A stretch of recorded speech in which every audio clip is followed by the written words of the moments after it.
이 시간 우리에게 주시는 하나님의 말씀은 역대하 20장입니다.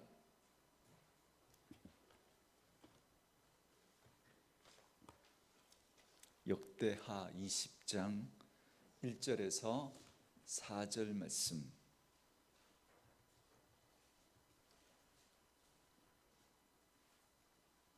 그리고 20절에서 23절 말씀도 있는데 그건 뺐나요? 1절부터 4절까지만 읽도록 하겠습니다. 역대하 20장 1절부터 4절 말씀까지.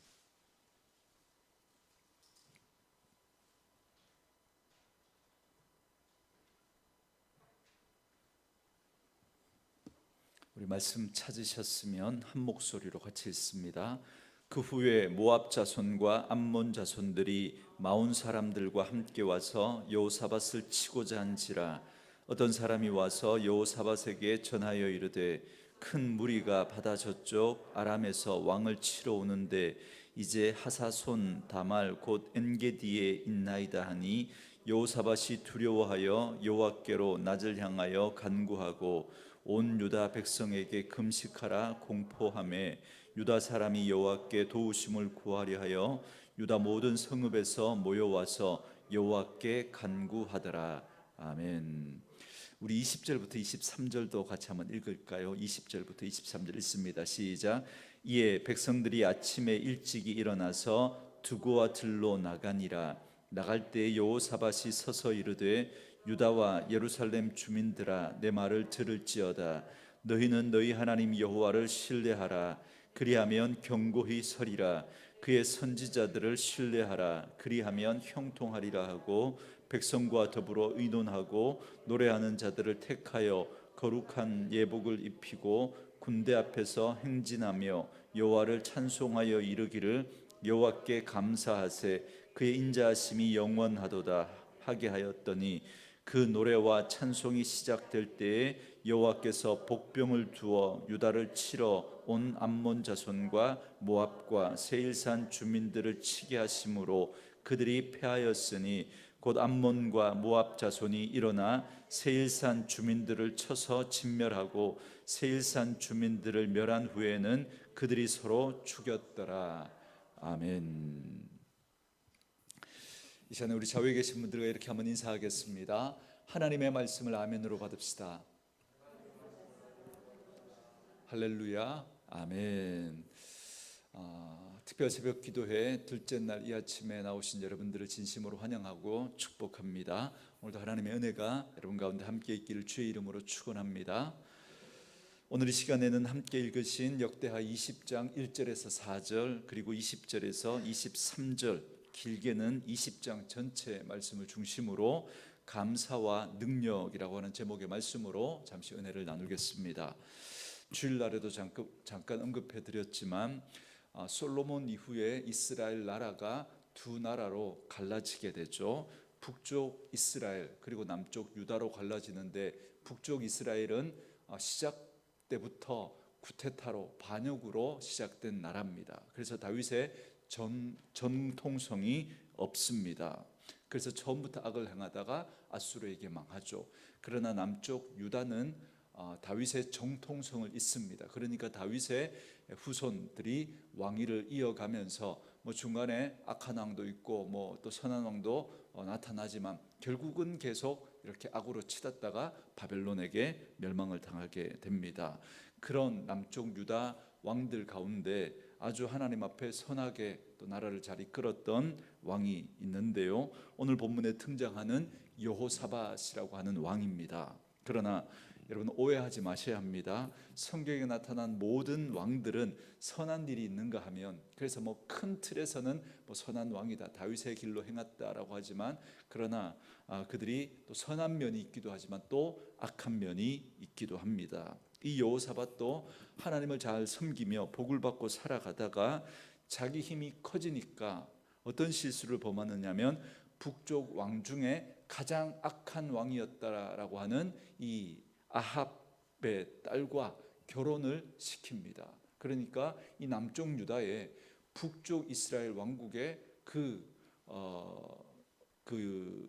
여인 공주가 이렇게 들어와서 그죠? 그 남쪽 유다 안에 그 북쪽 이스라엘의 그 힘의 논리, 하나님의 원리가 아닌 힘의 논리로 움직이는 그 여인이 등장하면서 남쪽 유다의 큰 비극이 이루어지는 걸 보게 되는데, 그 일을 누가 했느냐면 이 여호사밧이 그 그 아합의 그 공주를 그 아내로 삼으면서 그런 일들이 이루어집니다. 여러분, 왜 그랬을까요? 왜? 어느 정도 나라가 안정을 이루고 나니까 어떻게 하면 그 안정을 계속 유지해 갈 수 있을까 싶었던 거예요. 그래서 북쪽 이스라엘 왕가의 그 공주와 결혼을 하면 부마국, 그러니까 사돈 국가가 되니까 이게 서로 평화를 유지하지 않겠습니까? 공주가 있는데 함부로 전쟁을 해올 수 없는 것 아니겠습니까? 그 생각에 하나님을 반역하고 있는 그 왕의 딸과 결혼하는 그 실수를 범하기도 합니다. 그리고 솔로몬도 마찬가지 아닙니까? 정말 하나님으로부터 큰 축복을 받아서 정말 전무후무한, 솔로몬 이전에도 이후에도 없었던 그런 지혜를 그가 받았습니다. 그런데 그가 그 지혜를 가지고 하나님 앞에 잘못 사용하니까 그 지혜 때문에 이스라엘 나라가 우상의 나라가 되는, 결국 남북으로 나라가 갈라진 그 단초도 솔로몬 때문이죠. 다윗을 생각해서 솔로몬 때는 나라가 나누어지지 않지만 그 아들 때에 그 나라가 나누어집니다. 솔로몬도 그 생각을 했던 거죠. 그렇게 하나님이 주신 이 축복으로 나라가 번영하고 안정되었는데 어떻게 하면 이 나라를 더 안정되게 유지할 수 있을까? 그 생각을 하다가 하나님이 주신 지혜로 인간적인 방법을 찾아냅니다. 그래서 주변에 있는 많은 나라의 공주들을 아내로 삼아서 부마국 사돈 나라가 되면, 그러면 그 주변에 있는 나라들이 자기 나라를 함부로 쳐들어오지 못할 거니까, 그러니까 그 인간적인 지혜를 짜낸 거죠. 그런데 그 공주만 오나요? 아니죠. 그 공주가 섬기던 그 신을, 그죠? 그 종교적인 문화를 가지고 들어오니까 그 남쪽 유다에 온갖 우상들이 자리 잡게 되고, 그래서 결국 우상의 나라로 전락해 버리는 그런 단초를 솔로몬이 제공해 버리고 맙니다. 여러분, 저와 여러분도 늘 조심하셔야 됩니다. 저와 여러분에게도 하나님이 복 주실 때가 있습니다. 근데 그 복을 받은 이후가 더 중요하다 말씀드렸죠. 여러분, 그 복을 받고 나서 어떻게 우리가 하나님 앞에 살아가느냐, 이게 중요한데, 여호사밧에게도 그 복을 받은 이후에 그가 또 실수하는 그 잘못이 있었던 거예요. 그런데 오늘은 그 이야기를 하려고 하는 게 아니라 그 여호사밧이 하나님 앞에 복을 받았던 우리가 그 부분에 우리가 좀 집중하면서 말씀을 보려고 합니다. 그가 그렇게 복을 받아 강성해지니까 그와 그의 나라를 넘어뜨리려고 주변에 나라들이 쳐들어왔습니다. 모압과 암몬이라고 하는 이 나라가 아주 이렇게 힘 있는 족속이었거든요. 그래서 그 나라가 이제 이스라엘을 쳐들어온 겁니다. 그래서 그런데 제가 오늘 본문을 주목하려고 하는 이유는 뭐냐면, 전쟁을 앞두고 있잖아요. 이제 이 모압과 암몬이 쳐들어왔으니까. 그런데 전쟁을 앞두고 있는 여호사밧의 아주 독특한 모습을 주목하려고 하는 겁니다. 여호사밧은 이제 전쟁을 앞두고 있단 말이죠. 여러분, 전쟁을 앞두고 있으면 여러분 어떻게 해야 될까요? 기도해야 될까요? 아니면 전쟁에 이기기 위해서 다른 것들을 열심히 준비해야 될까요? 아니면 기도하더라도, 만약에 기도하더라도, 그죠? 우리가 인간적으로 생각으로 하면 기도보다는 다른 걸 준비해야 될 것 같잖아요. 그런데 기도했다, 참 좋아요. 자, 그렇다면 기도한다면 기도하더라도 어떤 기도를 해야 될까요? 전쟁을 앞두고 있으면 좋은 전략을 짜고 무기를 만들고 군사들을 모집해서 훈련하고, 여러분 이렇게 해야 되지 않겠습니까? 그리고 기도하더라도 전쟁에 이길 수 있는 뛰어난 전략을 여러분 구해야 되지 않겠습니까? 그런데 여호사밧의 행동은 아주 독특합니다. 그래서 제가 오늘 이 부분을 주목하려고 하는데요. 그래서 그가 이 전쟁에서 이겨가는 그 방법을 한번 살펴보려고 하는 겁니다. 왜냐하면 저와 여러분도 인생을 살아갈 때 우리들의 인생이 전쟁과도 같기 때문에 그렇습니다. 여러분, 그렇지 않습니까? 직장 생활이 여러분 어떻습니까? 정말 전쟁터 같죠. 여러분, 학업을 하는 우리 아이들은 어떻습니까? 여러분, 학교 생활이 전쟁터 같지 않습니까? 왜요? 그 삶이 치열한 경쟁 속에서 이루어지기 때문에 그렇습니다. 그렇기 때문에 어떻게든 경쟁에서 이기려고 하니까 그 삶이 치열할 수밖에 없는 거죠. 그런 전쟁 같은 삶을 살면서 과연 우리는 무엇을 준비하며 살아가고 있는가, 그걸 한번 생각해 보려고 합니다.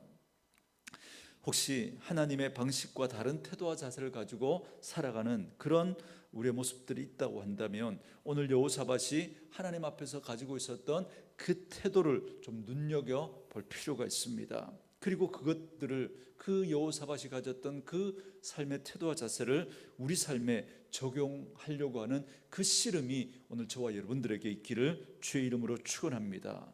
왜냐하면 그것이 믿음의 과정이고, 그래야 우리가 어떻게 승리를 거두고 우리가 승리하며 살아갈 수 있기 때문에 그렇습니다.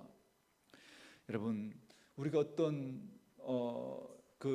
그리고 또 하나, 우리가 어떤 승리를 거두고 나서도 여러분, 우리가 그 바른 태도를 잃어버리기가 쉬운데, 그런데 오늘 우리가 이런 모습들을 잘 유지해 간다면 우리가 승리를 거둔 이후에도, 복을 받은 이후에도 우리가 하나님의 백성의 태도를 우리가 잃어버리지 않을 수 있기 때문에 그렇습니다.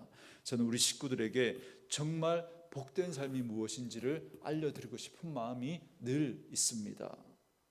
여러분, 많은 분들이 우리가 하나님을 위해서 무엇인가를 한 것으로, 그것으로 우리의 믿음을 설명하려고 하고, 그것으로 우리의 삶을 평가하려고 하잖아요. 내가 하나님을 위해서 이만큼 했으니까 나는 참 복된 삶을 살았다, 그렇게 평가하려고 합니다. 거듭 말씀드리지만 아닙니다. 성경을 잘 보시면 하나님은 우리의 어떤 것도 필요하지 않습니다. 여러분, 잘 생각해 보세요. 이 땅에 존재하는 모든 것들이 다 하나님이 만드신 거거든요. 하나님의 작품입니다. 여러분, 이 작품보다 우리 인간이 뭔가 하나님을 위해서 막 해드려서, 좋은 걸 해드려서 여러분 하나님을 기쁘시게 할 수 있을까요? 하나님의 작품보다 우리가 더 뛰어난 작품을 여러분 그렇게 만들어서 하나님을 기쁘시게 할 수 있을까요? 없죠. 그럼 왜 하나님께서 우리를 만드셨는가? 하나님은 우리가 하는 일이 필요한 게 아니라 우리가 필요한 거예요. 우리가. 어떤 우리요? 하나님 없이는 못 산다라고 하는, 정말 그 하나님 없이 못 산다라고 하는 그 고백을 하는 우리가 필요한 거예요. 나이가 들어도 나이가 어려도, 경험이 있어도 경험이 없어도, 왕이어도 왕이었을 때도 왕이 아니었을 때도 늘 하나님 없으면 못 산다라고 하는 그 태도와 자세가 필요한 겁니다. 왜 하나님이 다윗을 그렇게 기뻐하셨는가? 그는 왕이 되어서도 항상 자기 위에 진짜 왕을 모시고 살았던 사람입니다. 자기가 왕이지만 진짜 왕은 내가 아니라 하나님이라는 사실, 그는 늘 잊지 않고 살았습니다. 자기에게 무기가 들려져 있어도, 자기 말 한마디면 군대가 움직이는데도 불구하고 다윗은 늘 하나님 앞에 이런 고백을 합니다. 여호와가 나의 힘입니다. 여러분, 내 군사력이, 내 군대의 숫자가 힘이 아니라 하나님이 내 힘이라고 그는 그렇게 고백한 거예요. 참 희한하죠. 그 태도가 뭡니까? 계속 하나님께 기대는 겁니다. 다윗은 그만하면 정말 자기가 이룬 그 성공, 자기가 가진 그 힘을 의지할 만한데, 근데 다윗은 늘 하나님께 기대는 거예요. 끝까지.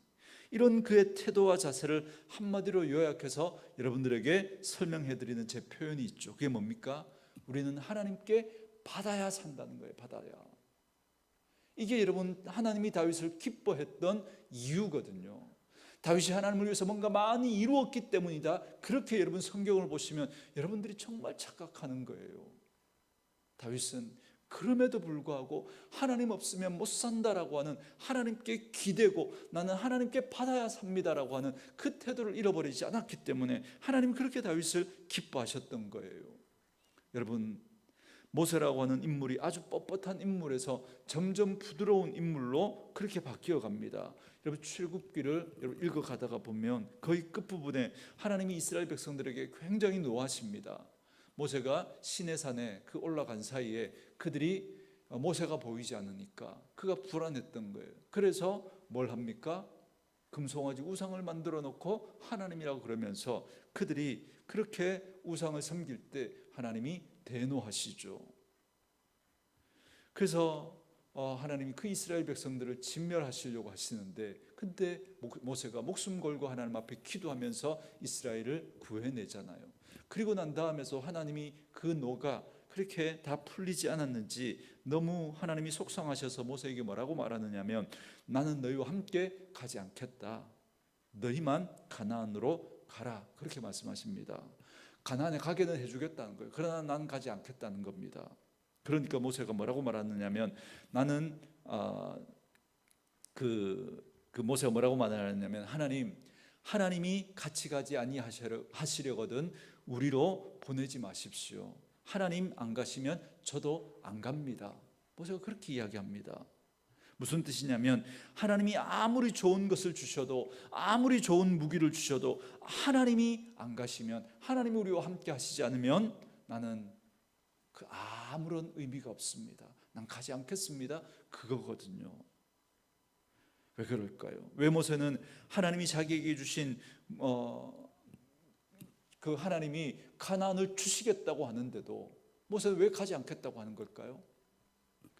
그 하나님이 내게 무엇인가를 준 그것보다, 그것이 진짜 복이 아니라, 누가 진짜 복이라는 걸 알았어요? 하나님이 진짜 복이라는 걸 그는 알았기 때문에 그렇습니다. 오늘 이 새벽에 저와 여러분이 기도할 때도 우리 마음속에 그 자세, 그 태도가 먼저 필요합니다. 여러분, 우리는 특별 새벽 기도를 한번 드려주는 게 아니에요. 하나님께 여러분, 우리가 주일 예배를 한번 드려주는 게 아니에요. 우리는 뭐 하러 지금 나온 거예요? 하나님 앞에 받으러 나온 거예요. 받으러. 왜요? 하나님의 은혜 없이는 우리는 살아갈 수 없는 존재이기 때문에 그렇습니다. 그러니 여러분은 예배를 시작할 때부터 여러분은 바꾸어 놓으셔야 됩니다. 여러분의 마음을. 여러분, 좋은 밭과 나쁜 밭은 언제 결정되느냐면, 여러분, 말씀을 듣고 난 다음에 결정되는 게 아닙니다. 말씀을 듣기 전부터 여러분 결정이 되는 거예요. 여러분, 그 씨 뿌리는 비유에 보면 몇 가지 밭이 나와요? 4가지 밭이 나오죠. 여러분, 거기 보면 길가와 같은 마음밭, 그리고 돌짝밭 같은 마음밭이 나오고, 가시떨기 같은 마음밭이 나오고, 그리고 마지막에 좋은 밭과 같은 마음밭이 있다 말씀하시죠. 그러나 여러분, 4종류 같지만, 그러나 여러분 잘 보면 2종류밖에 없어요. 어떤 밭이요? 열매를 맺는 밭, 열매를 맺지 못하는 밭. 나머지 3밭은 결국 열매 맺지 못하는 밭이거든요. 여러분, 그래서 좋은 밭은 결국 어떻게 돼요? 30배, 60배, 100배의 열매를 맺습니다. 그런데 우리 성도들에게 여쭤보면, 여러분들은 좋은 밭입니까? 아니면 좋지 못한 밭입니까? 그러니까 열매 맺는 밭입니까? 열매 맺지 못한 밭입니까? 그렇게 물어보면 여러분 뭐라고 여러분 대답하십니까? 그죠? 쭈뼛쭈뼛하면서 좋은 밭이라고는 차마 말을 잘 못하죠. 왜요? 우리는 30배, 60배, 100배 열매 맺지 못하는 것 같으니까. 그죠? 그래서 우리는 쭈뼛쭈뼛합니다. 그렇다고 뭐 나쁜 밭이라고 말하기는 그렇고, 그죠? 그러나 여러분, 예수님의 이 씨 뿌리는 비유의 말씀은 언제 주셨느냐가 중요합니다. 여러분, 제가 그 예수님의 비유 시리즈 설교하면서 제일 첫 번째 비유가 바로 여러분 이 씨 뿌리는 이 비유였던 거 기억나십니까? 그러면서 제가 했던 말씀이 뭐였죠? 이제부터 하나님 나라의 그 비밀을 하나님께서 시작할 텐데, 근데 너희는 이 이야기를 듣기 전에 먼저 마음에 결정을 하라고 하는 이 비유를 하신 거예요. 내 마음밭이 무슨 밭인가 살피라고 주신 게 아니라, 지금부터 하나님의 그 나라의 그 비밀이 선포될 텐데 너희는 좋은 밭 되기로 마음에 결정하고 말씀을 들으라고 이 비유를 한 겁니다. 그래서 여러분, 미리 마음밭을 결정하셔야 돼요. 난 오늘도 좋은 밭으로, 착하고 좋은 마음으로 하나님의 말씀을 받겠다. 그 마음으로 여러분 예배에 나오셔야 되고, 그 마음으로 말씀을 들으셔야 합니다. 오늘도 마찬가지예요. 이 말씀이 시작되기 전이라면, 아직 제가 진짜 이야기는 시작하지 않았거든요. 그러니까 예배 드리기 전이라면 여러분의 마음밭을 결정하셔야 돼요. 여러분은 어떤 밭이 되시겠습니까? 좋은 밭 되기로 결정하셔야 돼요. 그래야 30배, 60배, 100배 열매를 맺습니다. 여러분, 세상의 지식은 들어보고 결정하셔야 돼요. 잘 분별하고 잘 판단하고, 여러분 그래서 분별하셔야 됩니다. 듣고 분별하셔야 돼요. 그러나 하나님의 말씀은 듣기 전에 결정해 놔야 됩니다. 어떤 말씀이 오더라도 그 말씀이 내 마음에 합한 것이든 합한 것이지 않든, 나를 책망하든 나를 교훈하든 나를 격려하시든 나를 어떻게 또 지적하는 말씀이든, 여러분, 나는 착하고 좋은 마음으로, 그게 하나님의 말씀이라면 나는 받겠다, 그 마음으로 여러분 들으셔야 합니다. 그 하나님의 말씀으로 내 생각을 고쳐가겠다, 그 마음으로 들으셔야 합니다. 여러분, 그래서 말씀을 듣기 전에 여러분의 마음을 나는 좋은 밭 되겠다 결정하셔야 됩니다. 마음을 바꾸셔야 됩니다. 전 저와 여러분의 그 은혜가 있기를 원합니다. 그래서 누가복음의 그 비유에서는 그 좋은 밭에 대해서 설명하면서 어떻게 그 표현하고 있죠? 제가 늘 쓰는 표현이죠. 착하고 좋은 마음으로, 착하고 좋은 마음으로, 여러분 그렇게 말씀을 받으셔야 됩니다. 여러분, 오늘 이 시간에도 그렇게 착하고 좋은 마음으로 하나님의 말씀을 대하기를 주의 이름으로 축원합니다. 그래서 그렇게 착하고 좋은 마음으로 하나님의 말씀을 받는 사람들이, 여러분, 어떤 사람이냐면, 나는 하나님의 은혜 없이는 살 수 없습니다, 나는 받아야 살 수 있습니다, 바로 그 마음을 가진 사람이거든요. 그래서 오늘도 하나님, 저는 말씀을 통해, 기도를 통해 하나님께 받지 않고는 살아갈 수 없습니다라는 태도가 저와 여러분에게 있기를 주의 이름으로 축원합니다. 그런 마음으로 살았던 사람의 이야기가 바로 오늘 본문에 나옵니다. 여러분, 이렇게 전쟁을 앞두고 어떻게 하나님 앞에 그가 어떻게 하나님 앞에 살아가는지 제가 좀 주목한 할 표현이 어디냐면, 여러분 1절부터, 오늘 본문 1절부터 3절까지인데요. 우리 같이 한번 읽을까요? 1절부터 3절까지 읽습니다. 시작. 그 후에 모압 자손과 암몬 자손들이 마온 사람들과 함께 와서 여호사밧을 치고자 한지라. 어떤 사람이 와서 여호사밧에게 전하여 이르되, 큰 무리가 바다 저쪽 아람에서 왕을 치러 오는데 이제 하사손 다말 곧 엔게디에 있나이다 하니, 여호사밧이 두려워하여 여호와께로 낮을 향하여 간구하고 온 유다 백성에게 금식하라 공포하매. 아멘.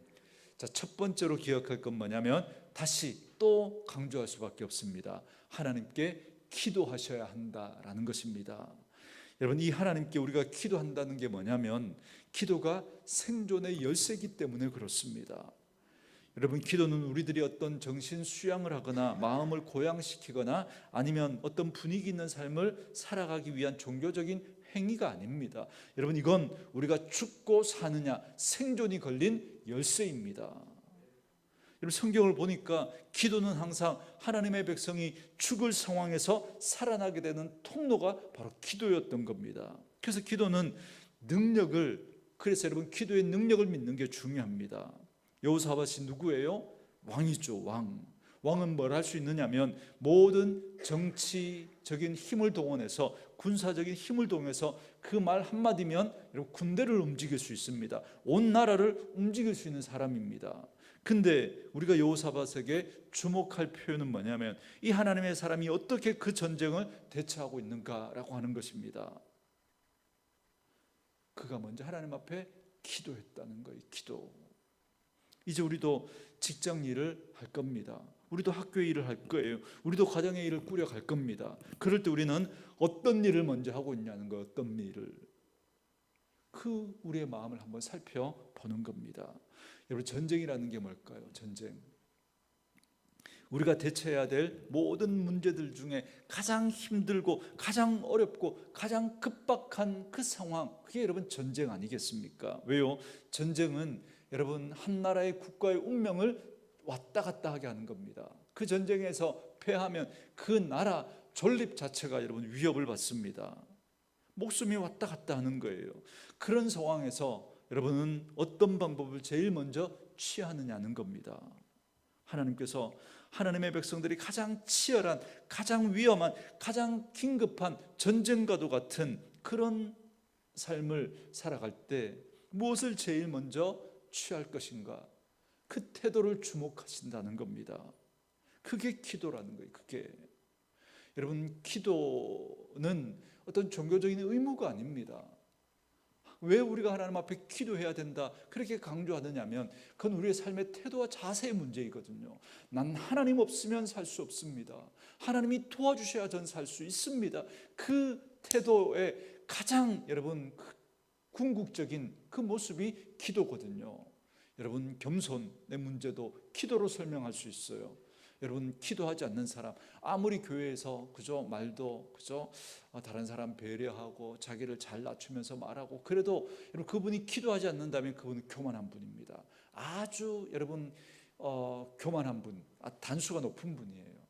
여러분 막 함부로 하는 그분들은 단수가 낮아요. 막 그저 진짜 교만한 사람은 여러분 잘 포장하거든요. 근데 결국 기도하지 않는다는 건 뭐예요? 난 하나님 없이도 살아갈 수 있습니다. 그거거든요. 여러분 여러분의 자녀 문제 앞에서 제일 먼저 여러분들은 뭘 취해야 될까요? 여러분의 생업의 문제 앞에서 여러분들은 제일 먼저 뭘 해야 될까요? 여러분의 질병과 여러분의 어떤 경제적인 문제 앞에서 여러분들은 어떤 행동을 가장 먼저 취해야 하겠습니까? 다른 걸 여러분 의존하고 싶을 때 그때 하나님이 우리에게 말씀해 주시는 거예요. 기도해야 한다는 겁니다. 기도. 왜냐하면 기도는 생존의 문제이기 때문에 그렇습니다. 그렇게 기도했을 때 하나님께서 이스라엘 백성들에게 주시는 응답을 한번 보실래요? 어디를 보시냐면 여러분 15절입니다. 15절 야하시엘이라고 하는 사람을 통해서 하나님께서 응답을 주시는 거예요. 우리 같이 읽습니다. 시작. 야하사엘이 이르되 온 유다와 예루살렘 주민과 여호사밧 왕이여 들을지어다.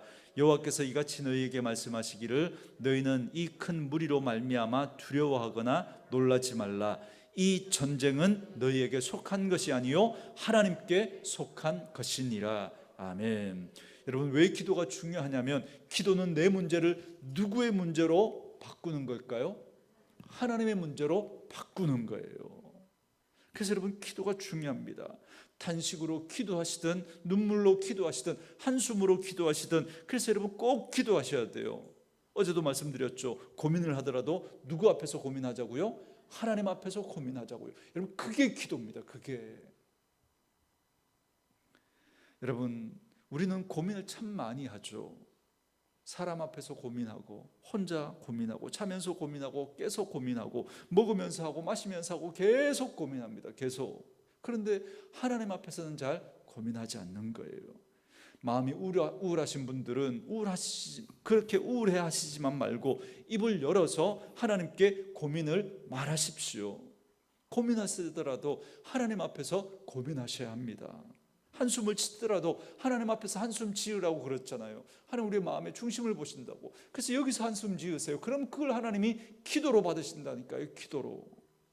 여기 여호사밧의 기도를 보세요. 12절 우리 하나님이여 그들을 징벌하지 아니하시나이까 이렇게 말하죠. 그러니까 적들이 쳐들어왔는데 부하 직원들과 참모들을 불러놓고 어떻게 저들을 물리칠까 말하기 전에 그는 그 고민 그 문제를 누구 문제로 만드냐면 하나님의 문제로 만들고 있는 거예요. 하나님의 문제로. 그래서 하나님 앞에 입을 열어 토로하는 겁니다. 여러분 그래서 우리가 입을 열어서 우리가 정말 다급할 때 입을 열어서 여러분 기도하는 게 중요합니다. 여러분 묵상 기도도 좋은데요. 여러분 입을 여는 기도도 여러분 하셔야 됩니다. 특별히 여러분 이 새벽에 그죠? 또 이렇게 기도할 때 여러분 우리가 묵상하면서 기도하다가 보면 잠이 와요. 그죠? 또 그렇게 하다가 보면 또 자기 생각에 빠지기가 쉬워요. 그럴 때 여러분 우리가 소리 내서 하나님 앞에 기도하면 여러분 그걸 한번 더 훈련해 보세요. 그럴 때 여러분 우리가 더 간절하게 또 하나님 앞에 기도할 수 있습니다. 그 과정들을 거쳐야 그 훈련이 돼야 묵상 기도로 나갈 수 있어요. 처음부터 여러분 이게 잘 되지 않습니다. 해보시면 아셔요. 여러분 여호사밧의 기도를 보세요. 우리 하나님이여 그들을 징벌하지 아니하시나이까. 우리를 치러 오는 이 큰 무리를 우리가 대적할 능력이 없고 어떻게 할 줄 모르겠다는 거예요. 어떻게 할 줄을 모르겠다는 겁니다. 이런 기도를 들으면 저는 너무 감사합니다. 왜냐하면 꼭 우리 같잖아요. 그렇지 않나요? 막 정답을 다 알고 막 그렇게 하는 것보다 여러분 이런 모습들을 볼 때 참 감사한 거예요. 우리 같으니까. 어떻게 할 줄은 모르겠다는 거예요. 이 문제를 어떻게 해결할지 모르겠는 거예요. 그런데도 하나님의 백성들에겐 길이 있다는 거예요. 내 문제를 누구의 문제로 만드는 거예요? 하나님의 문제로 만드는 거예요. 그게 뭐라고요? 기도라고요. 여러분, 여러분의 자녀의 문제를 하나님의 문제로 만들어 드리고 가시기를 바랍니다. 하나님, 우리 자녀의 문제, 우리 배우자의 문제, 우리 자녀의 인생의 문제, 우리 자녀의 진로의 문제, 하나님 좀 살펴주십시오. 하나님 함께 해주십시오. 하나님 도와주십시오. 우리 가정의 문제, 물질의 문제, 건강의 문제, 하나님 좀 도와주십시오. 여러분, 이렇게 기도하시면 이 문제가 이제는 내 문제를 넘어서서 하나님의 문제가 되는 거거든요. 저는 여러분의 문제를 하나님의 문제로 만들어드리는 분들 될 수 있기를 주의 이름으로 축원합니다. 살아계신 하나님께서 이 본문을 왜 우리에게 주실까? 얘들아, 내가 여호사밧에게 이렇게 역사하지 않았니? 그러면 너희들에게도 이렇게 내가 역사해 줄 거야. 그러니 정말 너희들이 전쟁과도 같은 그 인생 앞에서 나를 신뢰하고 나를 붙들고 나에게 기도하며 살아가지 않겠니? 그렇게 하나님께서 우리에게 이 마음을 전해주고 계시는 겁니다. 전 저와 여러분에게 이 은혜가 있기를 원합니다. 기도하고 사셔야 합니다. 한 가지 더요. 이제 어디를 좀 보시려고 하느냐면 여러분 20절에서 23절 말씀인데요. 이제 그렇게 기도한 이후에 여호사밧과 이스라엘 백성들이 아주 특이한 행동을 합니다. 그 행동이 뭐냐면 19절 말씀부터 그 말씀이 나오는데요. 제가 한번 읽어가면서 설명합니다. 19절부터 볼게요. 그앗 자손과 고라 자손에게 속한 레위 사람들은 서서 심히 큰 소리로 이스라엘 하나님 여호와를 찬송하니라.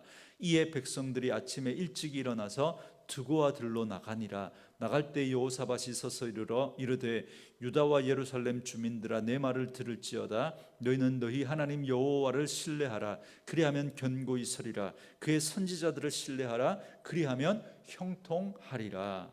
아멘. 21절은 우리 같이 한번 읽어볼까요? 읽습니다. 시작.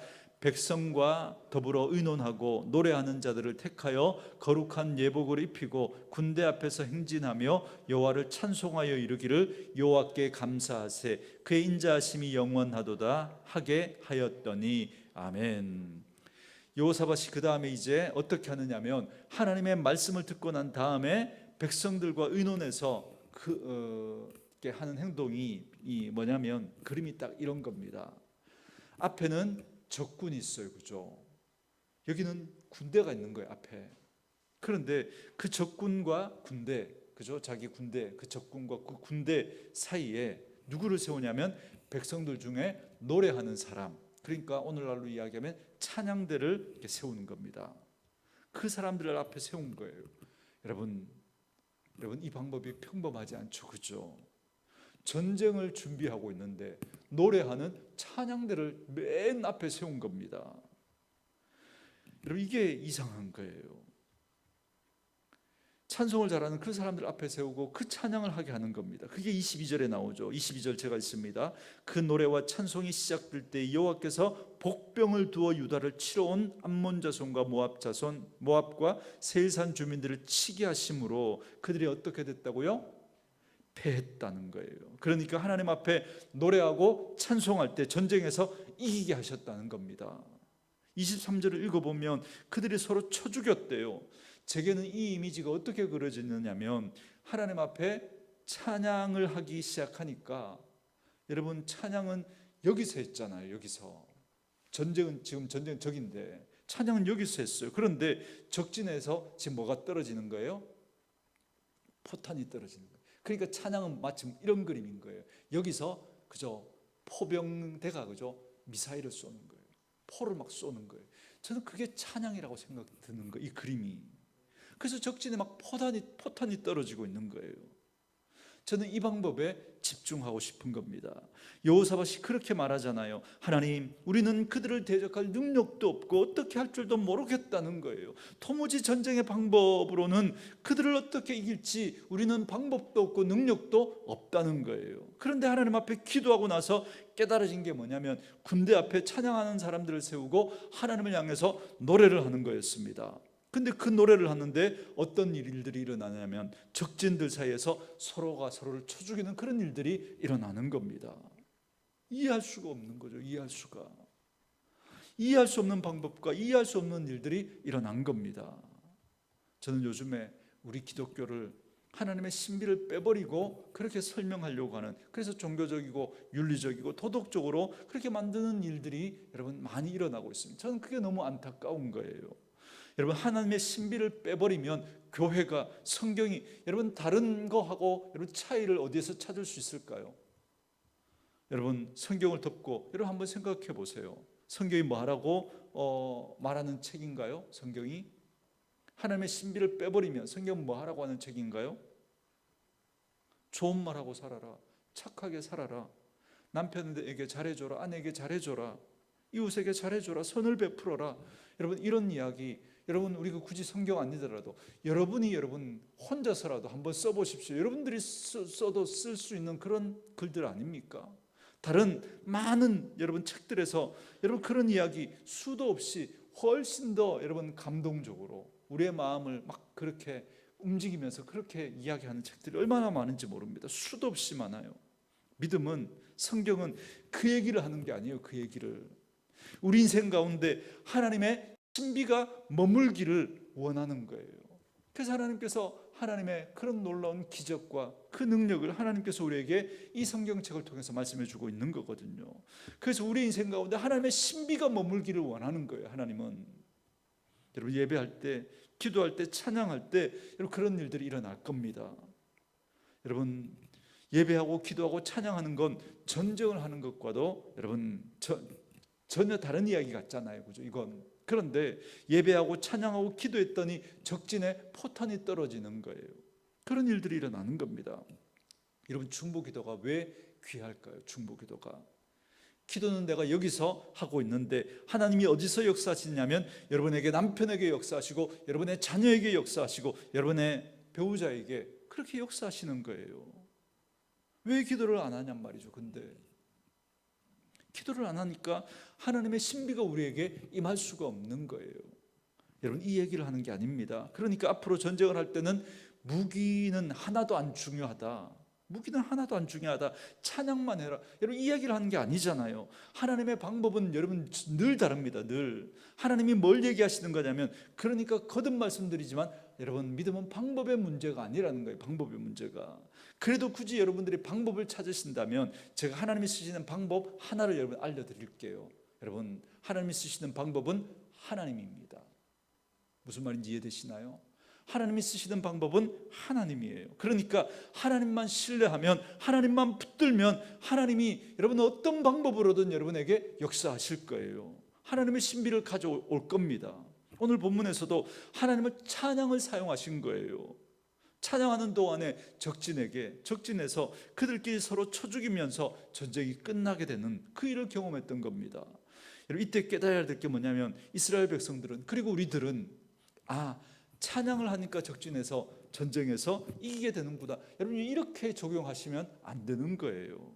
하나님이 뭘 사용하신 거예요? 찬양을 사용하신 거예요. 찬양을. 그러니까 여러분 앞으로 무슨 일이 있어도 하나님이 우리와 함께 하시는 한, 여러분 우리는 우리 인생에 새로운 일들은 일어날 수 있습니다. 하나님이 어떤 방법을 쓰실지 몰라요. 그리고 우리는 그러니까 그 방법에 집중하는 게 아니라 그 방법을 사용하신 누구를 집중하는 거예요? 누구를 붙드는 거예요? 하나님을 붙드는 거죠. 그래서 어떤 이에게는 기도의 방법으로, 어떤 이에게는 찬양의 방법으로, 어떤 이에게는 담대한 그 마음으로 여러 가지 방법을 하나님이 사용할 수가 있는 거죠. 그러니까 그 방법이 아니라 그 방법을 주신 하나님이 방법인 거예요. 그러니 여러분 오늘도 그 문제 앞에 어찌할지 모르겠거든, 대처할 능력이 없거든, 아버지 하나님을 구하는 거예요. 그 하나님을 만나고자 하고 그 하나님께 부탁을 드리는 거죠. 그럴 때 여러분에게 하나님의 능력과 그 신비가 임하게 될 줄 믿습니다. 저는 여러분의 인생에 그 일들이 있기를 원합니다. 우리 온누리 교회가 그랬으면 좋겠는 거예요. 이제 마지막 한 가지만 짧게 말씀드리고 마칩니다. 근데 그 찬양의 내용이 중요합니다. 여러분 21절 끝부분인데요. 거룩한 예복을 입히고 군대 앞에서 행진하며 여호와를 찬양하여 이르기를, 여호와께 뭐 하자고요? 감사하자. 지금 적군이 쳐들어왔는데 하나님 앞에 찬양을 하는 거예요. 찬양도 놀라운데, 근데 그 찬양의 내용이 뭐냐면 하나님께 감사하자는 거예요.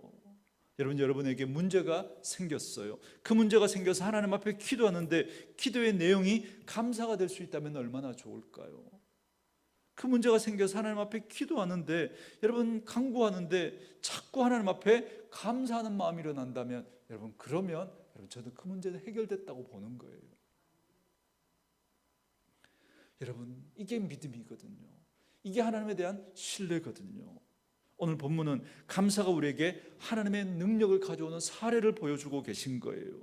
우리 마음속에 감사가 사라질 때 어쩌면 우리는 하나님의 능력을 경험하지, 하나님의 능력이 여러분 사라지게 될지도 모릅니다. 감사가 사라졌다면 여러분 하나님의 능력도, 하나님의 신비도 사라졌다고 보면 됩니다.